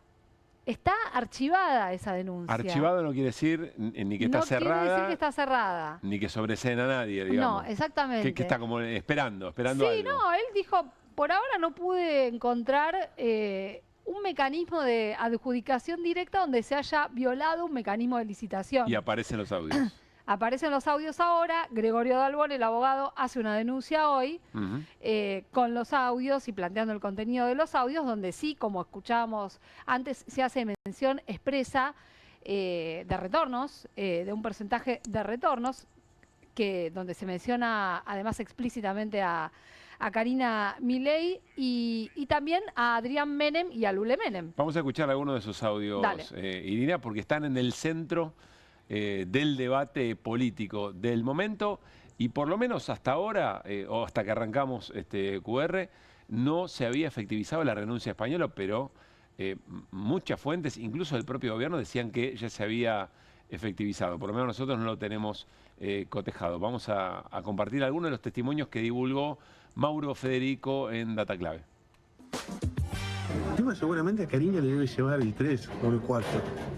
Yo calculo que le debe llegar el 3 a Karina, porque seguramente le digan, es el 5, el 1% lo tenemos que repartir entre la operatoria, se va a la operatoria, 1% para mí y vos, Karina, te llevas el 3. Seguramente le deben hacer una cosa así, están pegando una acogida olímpica. A mí me dicen, yo voy a hablar con Lule. Bueno, vamos a hablar un carajo con Lule, lo voy a agarrar la semana que viene, le voy a decir, Javi, tú solamente lo hablaste con Lule. Creo que hay un periodista que está pidiendo información de todo lo que está pasando. Te imaginas, estamos hablando de entre medio palo y 800 lucas de medicamentos por mes. Medio palo y $800.000 por mes entre esa es mucha guita. Es mucha guita. Una situación, no se sabe bien cuándo fue grabada esta conversación, pero es una conversación que fue grabada, es decir, una situación de bar, está hablando con alguien o que esa persona lo está grabando o había alguien más. Sería del año pasado, de la época... De la época de la denuncia. Exactamente. Cuando ese periodista estaba pidiendo información, cuando alguien estaba Exactamente. en alguna averiguación. Ahora, acá también hay algo curioso, ¿no? Porque Españolo aparece como diciendo, yo le dije a Milei, o sea, le dije a Javier, sí. Pero sos un funcionario público, lo tenés que denunciar, no es que tenés que ir a... Claro. A ir a preguntar a ver qué Acá está preocupado por no quedar él pegado, claro, no que es parte de la maniobra. Por eso él está en problemas.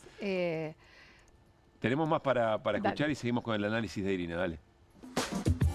Julio me quiso meter una mina en una dirección nacional, lo frisé. Me quiso meter de recursos humanos, lo frisé. No le dejé meterme nada. Acá me lo tuvo que solamente me lo metió el más importante de todo, por Karina, para chorear. Yo soy el director ejecutivo y después tenés tres direcciones nacionales. Yo hablé con el presidente. Javi, ¿está pasando esto? No corrigir nada. Si cosas así, Javi, no sabés que están choreando, no te podés hacer el boludo conmigo, pero no me tiren a mí este fardo. O sea, ya llega a haber algún quilombo y a mí no me cuidan. Yo esto se lo dije al presidente. Tengo todo los WhatsApp de Karina, véate.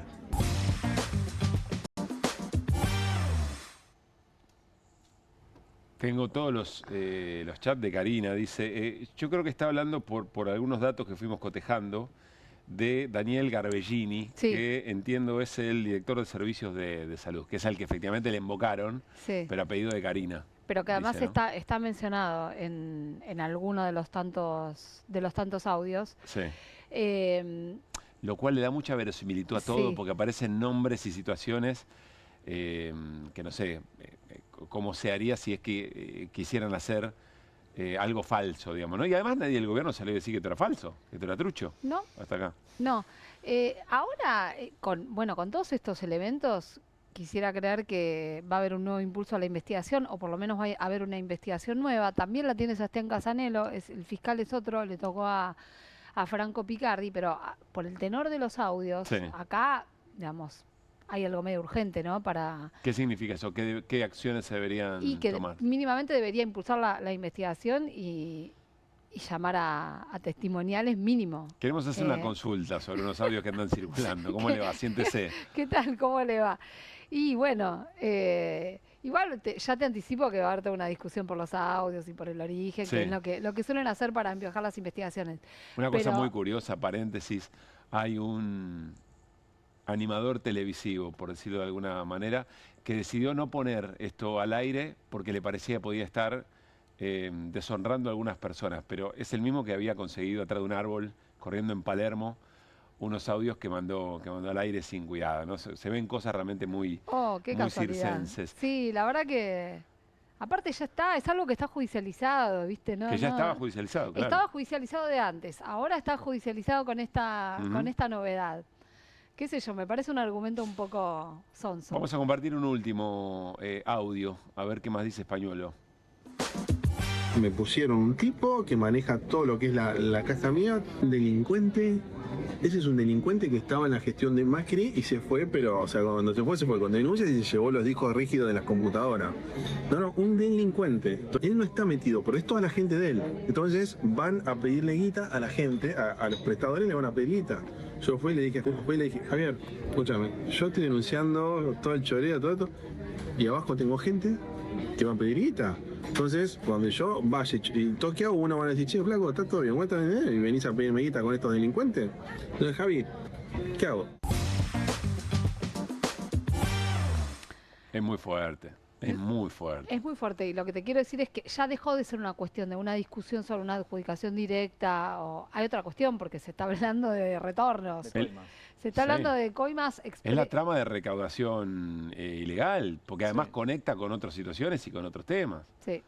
Se habló tanto, ¿se acuerdan del caso de Antonini y Wilson? $800.000 eran la valija, supuestamente. Sí. Bueno, ¿cuánto se habló? Esto estamos hablando de entre 500.000 y 800.000 pesos por mes. Una valija Antonini por mes es esta. Claro. ¿Te acordás lo que fue el escándalo de Antonini? Sí, bueno. Esperemos que los medios masivos de comunicación hagan lo mismo. No, que lo hagan lo que quiera, que el Poder Judicial haga lo que tenga que hacer, eventualmente. Sí, por eso deberían activar la causa rápidamente. Ahora, el gobierno, antes de la tanda, el gobierno está en un problema serio, porque si renuncia a Españolo, es casi una suerte de confesión. Sí. Ahora, si lo sostiene, porque para no asumir la responsabilidad también es un problema enorme. Si lo sostiene y no dice nada, yo creo que es lo mismo. Está la persona que le dijo a Ian Moche, a la mamá de Ian Moche que no tenía la culpa de que su familia, de que ella tuviera un hijo con discapacidad. Claro, recién vi muy ocurrente el gobernador de la provincia de Buenos Aires, dice al final el que cobraba peaje era él. Tenés razón, porque le había dicho además... Claro. Que no digamos, tenía... Claro, porque yo tengo que pagar peaje y vos no. Bueno, evidentemente los cobraba. El que lo cobraba. Claro. Era su estructura. ¿Eso lo dijo Kicillof? Eso lo dijo Kicillof, sí. Estuvo bien. Bueno, además toda la política metida en esto. Hoy fue muy relevante en la discusión en el Congreso todo este tema, ¿no? Nos vamos a ir a una pausa, no sin antes contarle, ustedes saben, cada día estamos compartiendo las ofertas bomba de Ribeiro en su nuevo marketplace. Hoy, preparar tus recetas favoritas es más fácil que nunca. La mini pimer kanji está con 15% off. No puede no haber una mini pimer a esta altura de cualquier familia que se precie como tal en una casa, ¿no? Ahora en 79.999 y lo mejor, pesos hablamos por supuesto, te la llevas en 6 cuotas sin interés de 13.333 pesos. Con motor de alto rendimiento, varillas de acero inoxidable, es el aliado perfecto para hacer tus cremas, salsas, licuados, purés y mucho más, y en tiempo récord. Además, el envío es gratis con reintegro. Entra a ribeiro.com.ar y llévatela ya mismo. Nos vamos a ir a una tanda. Cuando volvamos, informe del Instituto Malbrán respecto al tema fentanilo contaminado. Sigue habiendo debate en la Cámara de Diputados, lo seguimos en vivo. Y con Guido Bambini hablamos de un dato tremendo. Probablemente lo más importante que pase alrededor de todo lo que estamos discutiendo, que es la marcha de la economía, qué es lo que está pasando con la economía, con la actividad económica en la Argentina. Todo eso después de la tanda. Ahí venimos. Movete a las promos que querés. Movete a las promos que buscas. Movete a Credicop. Las mejores promos de ahorro en supermercados y ahorro en combustibles todas las semanas pagando con los medios de pago Credicop. Más promos como estas, movete a nuestras redes. Movete a Credicop. Movete a un banco distinto. Banco Credicop Cooperativo. La banca solidaria. Adrián Mercado te invita a Expo Industrias y Servicios 2025, el evento industrial del año, 19, 20 y 21 de agosto en La Rural, el punto de encuentro más destacado para la industria nacional e internacional. Invita Adrián Mercado.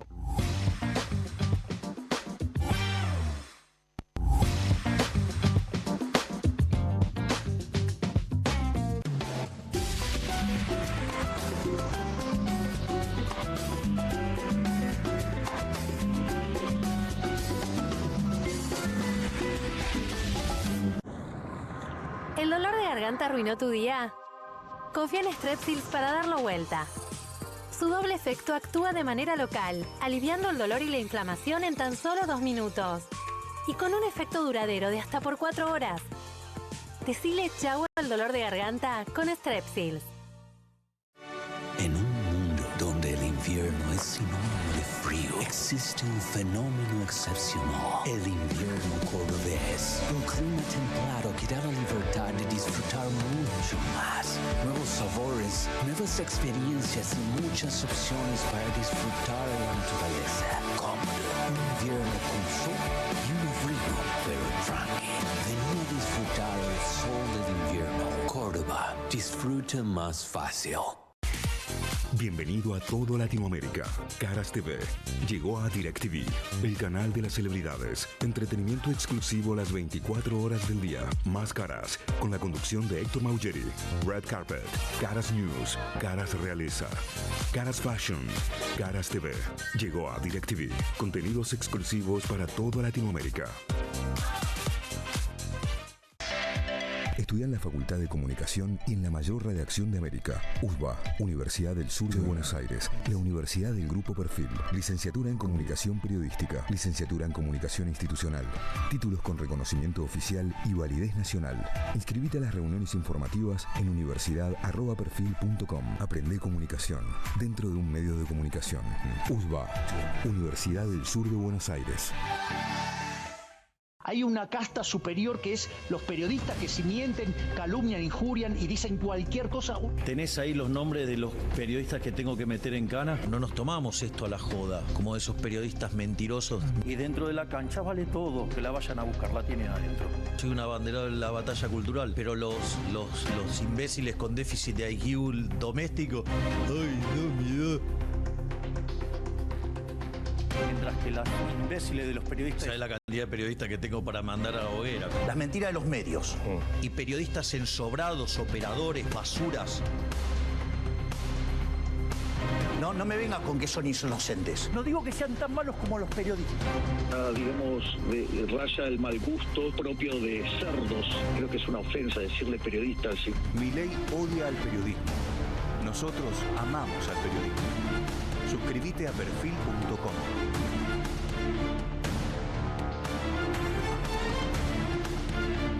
No te compartas los datos del celu. ¿Salís? Conectate al ahorro. Con Telecentro Wi-Fi prepago podés tener el giga más barato para usar internet fuera de tu casa. Conseguilo en Mercado Pago y disfrutá 10 gigas desde 799 pesos. Telecentro, conectando con vos. En casa lo cuido yo y afuera lo protege Spadol. Porque la mayor cantidad de infecciones ocurren a través de las manos y solo Spadol con su fórmula superior te provee de 12 horas de protección, asegurándote que tu familia permanezca protegida y vos sin preocupaciones. Spadol, protección que te acompaña.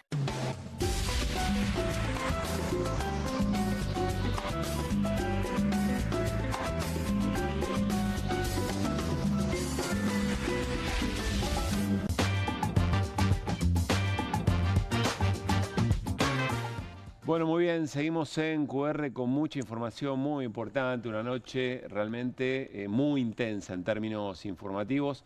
Antes de preguntarle a Irina por qué el informe del Instituto Malbrán fue determinante para la detención de García Furfaro y el resto de sus asociados en el laboratorio HLB, están ocurrieron episodios muy graves en el partido de fútbol que jugaron por Copa Sudamericana Independiente Universidad de Chile, con enfrentamientos entre las hinchadas.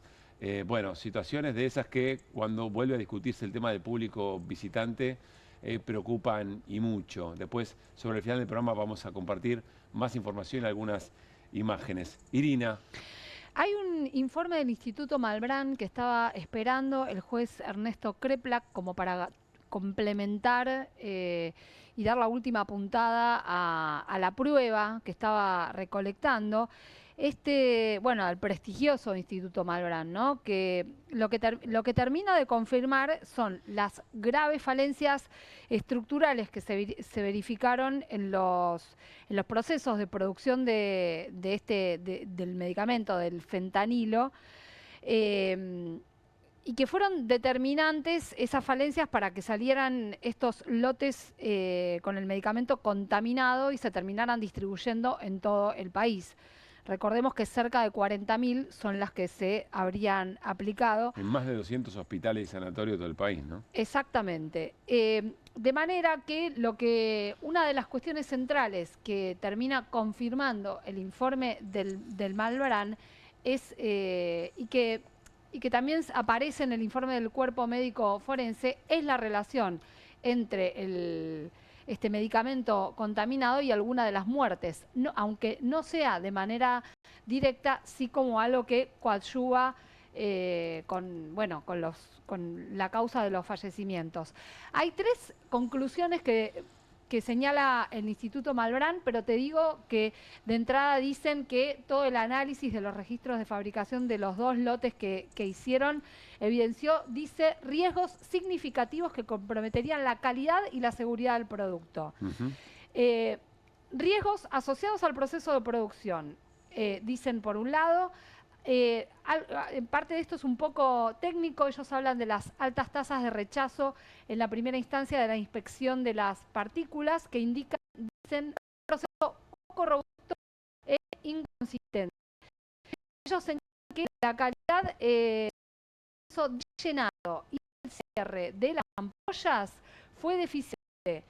Aumenta el riesgo de defectos sutiles que incluso pueden no detectarse en las que finalmente son aprobadas. Mirá, complicado quizá no se detecta la contaminación. Claro, porque eso es de lo que por ahí se puede agarrar los organismos públicos que revisan esto. Fallas en lo estamos mostrando nosotros, que es una prueba fundamental en la investigación. La tendencia progresiva de que el proceso se estaba degradando sin que se tomaran medidas correctivas. Un defecto de mal cierre compromete la esterilidad del producto, representando un peligro directo para el paciente. Después hay un segundo punto que habla de los riesgos asociados a los tiempos de la permanencia de personal, que es el momento en que se produce, ¿no?, el medicamento. Por eso ellos hacen un análisis de la producción. Y mirá lo que dicen. De acuerdo con los registros, el personal operativo permaneció en áreas asépticas durante turnos de casi 8 horas continuas, lo cual es cuestionable de acuerdo a las prácticas estándar actuales de la industria farmacéutica. La fatiga del personal y el aumento de partículas generadas en el entorno crítico incrementan el riesgo de contaminación del producto. Es el tiempo que el personal estaba en ese lugar. Pues es que esto es muy concordante con lo que dice una trabajadora que creo que se había ido ya del laboratorio, sí, que daba cuenta de escenas muy llamativas, entre otras cosas, cómo el personal habitaba ese lugar que tenía que ser aséptico. Bueno, además de esto, yo pensaba, la cantidad de horas, ¿no? Porque se supone que lo que está diciendo este informe es la gente trabajaba más horas de lo que corresponde. O sea, tendría que haber rotado, tendría que haber otras condiciones. Nosotros nos preguntábamos cómo es que podían hacer las drogas más baratas, ¿no?, en este laboratorio. Entonces digo, bueno, tal vez en este punto haya alguna partecita de la explicación. Probablemente en los componentes y en otras cuestiones que todavía no estamos viendo, también la haya. Y el último punto dice riesgos asociados al control de la calidad, la metodología utilizada en el ensayo de esterilidad. Esto es porque el laboratorio tiene que hacer su propio control. Entonces ellos dicen, consistió en analizar hasta 8 lotes diferentes en un solo ensayo, representando una desviación crítica de las BPF, que son justamente son como las referencias del control de calidad. Esta práctica invalida el ensayo, ya que impide la trazabilidad e introduce un alto riesgo de obtener resultados falsos negativos, donde un lote contaminado pasa desapercibido, que es lo mismo. Qué tremendo, es un riesgo muy dramático. Será aparte deliberado esto, ¿no? ¿Qué uno piensa? Porque ese... ¿Deliberado en qué sentido? Y bueno, o sea... ¿Respecto de la teoría del sabotaje? No lo sé. No, de parte de quienes lo... deliberado el descuido, la falla de los procesos. Claro. ¿A eso te referís? No, y esta cuestión de que bueno, que hay evidentemente fallas que pueden pasar por debajo del radar. Sí. Insistimos, este es el informe del Instituto Malbrán, determinante para que el juez Kreplak o el juzgado tome la decisión, entre otras cosas, de lo que pasó en las últimas horas, que es la detención de García Furfaro y sus socios y socias, también incluso la madre como accionista de la propia empresa, del propio laboratorio. ¿Qué más, Irina? Bueno, estos son los principales señalamientos de este informe del Malbrán, que ya te digo, lo estaba esperando el juez para tomar la decisión. Todo esto último que señalábamos tiene que ver con la gestión de riesgos de calidad que tienen que implementar el propio laboratorio, ¿no? Bien. Y evidentemente acá, por lo que se está mencionando y la falla en el proceso de producción y todos estos controles, muestra un elevado riesgo de, incluso en el sellado que dice de las ampollas, de que se filtraran microorganismos o bacterias en el fentanilo. Gran trabajo, Irina, como siempre. Después de esta muy breve tanda, Guido Bambini nos cuenta un informe muy duro para la política económica del gobierno, en realidad para la actividad económica del país a partir de las políticas del gobierno de Javier Milei, y les contamos qué es lo que está pasando en la cancha Independiente. Dale. Movete a las promos que querés. Movete a las promos que buscas. Movete a Credicop. Las mejores promos de ahorro en supermercados y ahorro en combustibles todas las semanas pagando con los medios de pago Credicop. Más promos como estas, movete a nuestras redes. Movete a Credicop. Movete a un banco distinto. Banco Credicop Cooperativo. La banca solidaria. En Pilar contamos con Mimuni, nuestra herramienta digital de atención ciudadana para solicitar turnos, realizar trámites y gestionar reclamos de manera ágil y cercana. Descárgate la app o chatea con nosotros por WhatsApp a través de 11 52 38 68 64. Las 24 horas del día. También podés acercarte a cualquiera de nuestros puntos Muni de lunes a viernes de 8 a 18 horas y los sábados de 9 a 15 horas. En Pilar seguimos acercando el Estado a todos y todas las pilarenses. Pilar presente con futuro.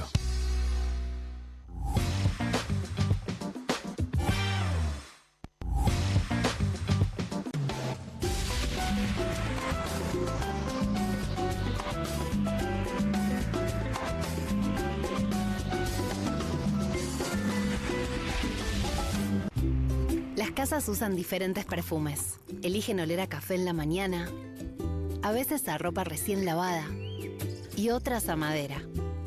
Pero cuando quieren oler a limpio, eligen Prosenex. Sentí el perfume de la limpieza. Prosenex, limpieza que se siente. Koffler evolucionó porque cambió su selección de cacao y lo combinó con la cantidad justa de leche. Y con tiempo y dedicación, logró un chocolate más suave y más cremoso. Nuevo Koffler, mucho más suave, mucho más cremoso. Bienvenido a todo Latinoamérica. Caras TV llegó a DirecTV, el canal de las celebridades. Entretenimiento exclusivo las 24 horas del día. Más Caras, con la conducción de Héctor Maugeri.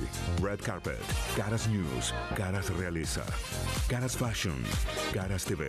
Llegó a DirecTV. Contenidos exclusivos para toda Latinoamérica. Estudia en la Facultad de Comunicación y en la mayor redacción de América. USBA, Universidad del Sur de Buenos Aires. La Universidad del Grupo Perfil. Licenciatura en Comunicación Periodística. Licenciatura en Comunicación Institucional. Títulos con reconocimiento oficial y validez nacional. Inscribite a las reuniones informativas en universidad@perfil.com. Aprende comunicación dentro de un medio de comunicación. USBA, Universidad del Sur de Buenos Aires. Hay una casta superior que es los periodistas que si mienten, calumnian, injurian y dicen cualquier cosa. ¿Tenés ahí los nombres de los periodistas que tengo que meter en cana? No nos tomamos esto a la joda, como esos periodistas mentirosos. Y dentro de la cancha vale todo, que la vayan a buscar, la tienen adentro. Soy un abanderado de la batalla cultural, pero los imbéciles con déficit de IQ doméstico, ¡ay, no, miedo! Mientras que los imbéciles de los periodistas... ¿Sabes la cantidad de periodistas que tengo para mandar a la hoguera? Las mentiras de los medios. Y periodistas ensobrados, operadores, basuras. No me venga con que son inocentes. No digo que sean tan malos como los periodistas. Digamos, raya el mal gusto propio de cerdos. Creo que es una ofensa decirle periodistas. ¿Sí? Milei odia al periodismo. Nosotros amamos al periodismo. Suscríbete a perfil.com.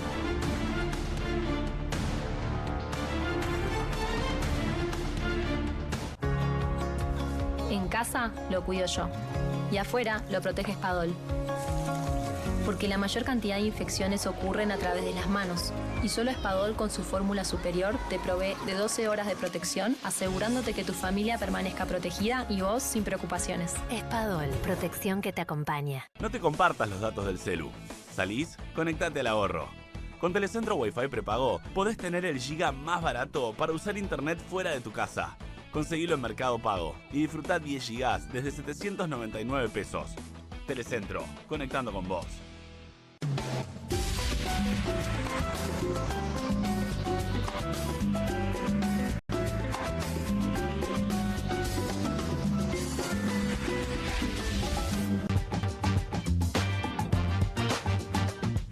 Muy bien, seguimos en QR, datos de la actividad económica de la jornada y dice Guido Bambini, atención porque son datos muy malos, Guido.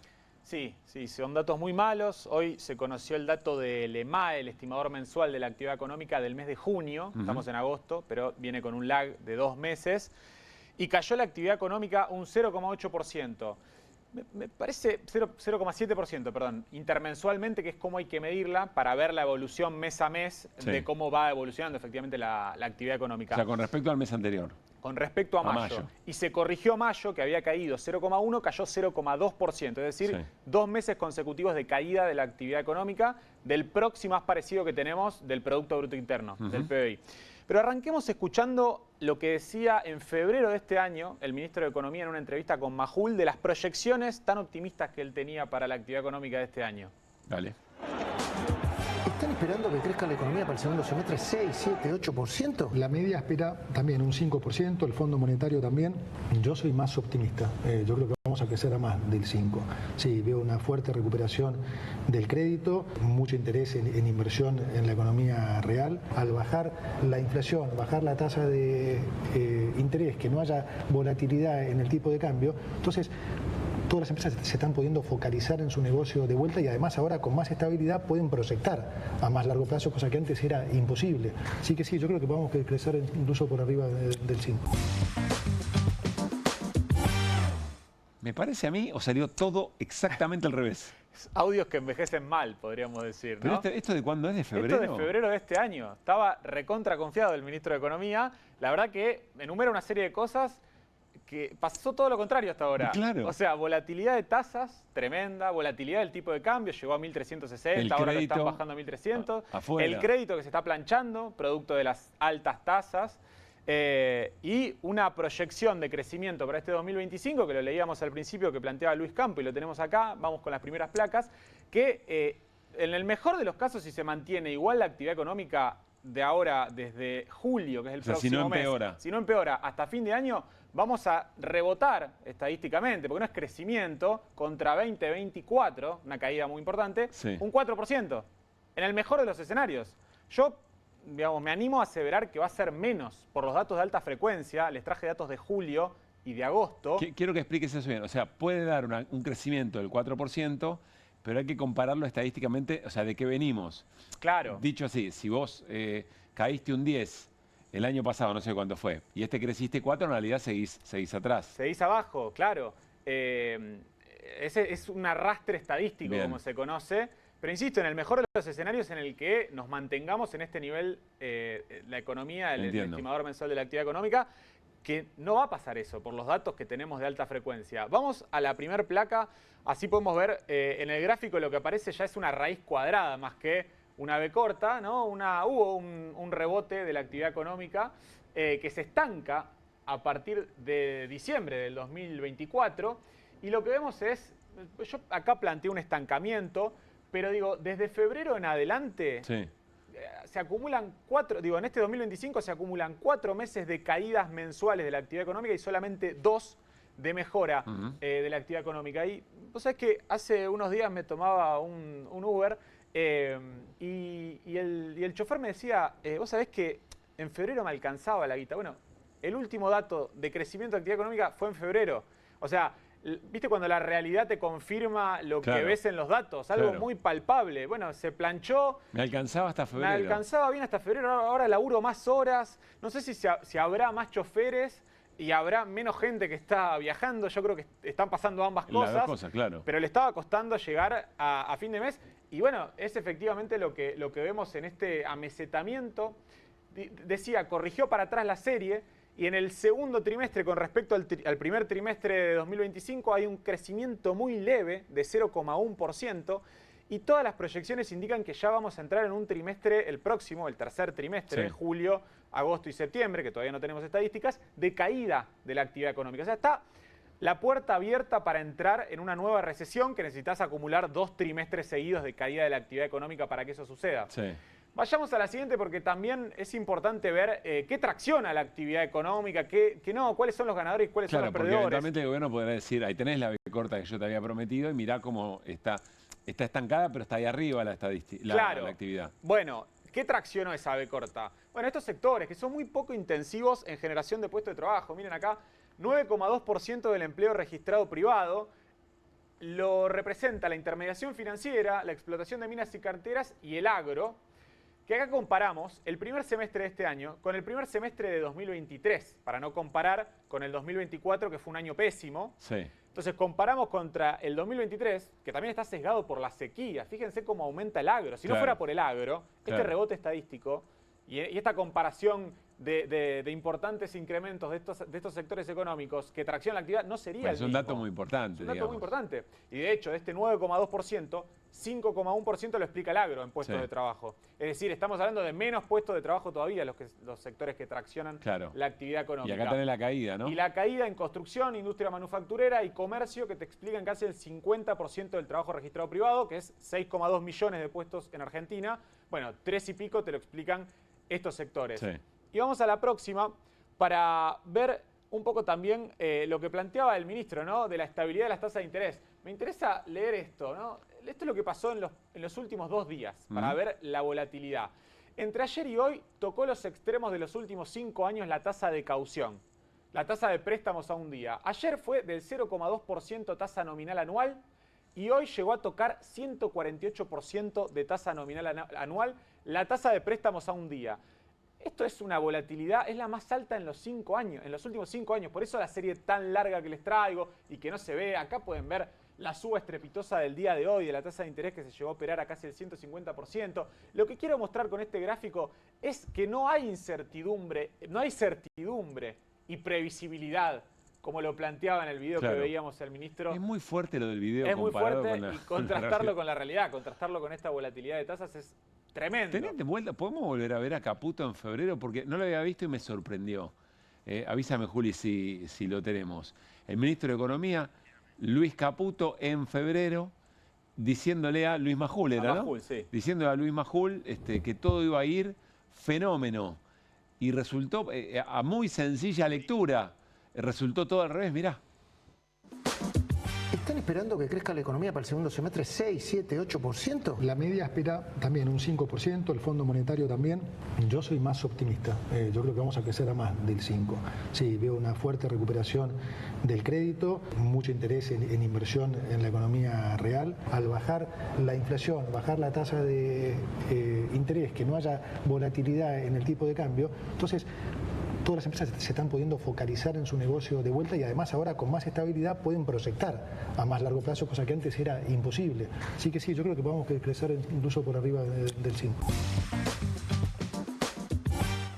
Todo al revés, chabón. O sea, todo exactamente al revés de lo que decía el ministro en febrero. Decía, en Argentina pasan 7 millones de cosas por hora. Y estas, no sé, Guido solo. Es insoportable que lo trae a colación. Esto parece que fue hace 2 años, ¿sí? Fue en febrero de este año. El ministro decía, ahora la estabilidad que tenemos le permite planificar a las empresas en la economía real y tomar decisiones. Hoy las empresas no saben cuál va a ser la tasa mañana. Ivo Herman Sansovic no creo que sea un... No, trabaja en una agencia de liquidación y compensación, en un broker de bolsa. Que dice, nuestra tasa de interés a un día no, con mayúscula, puede ser así de volátil. Insisto, es la mayor amplitud de los últimos 5 años la volatilidad que muestra este gráfico. Tremendo. Y vamos a los últimos, que son datos de alta frecuencia. Bueno, esto también es interesante antes de ir a los datos. No ha ido de datos de alta frecuencia, porque está hablando, ¿no? Satélites en el aire. Datos de hoy, de ayer. Muy bien. Esto es interesante también para pensar en lo que se viene en términos de actividad económica. Esto da cuenta del apretón monetario, ¿no? Cuando decimos apretón monetario, es esto. Fíjense cómo los encajes superan a la circulación monetaria. Encaje es lo que le retienen, lo que los bancos no pueden utilizar. Lo que los bancos no pueden prestar y tienen que dejar depositados en el Banco Central. Sí. Lo explicamos varias veces que fue subiendo para que no haya tanta circulación monetaria y no presione el tipo de cambio.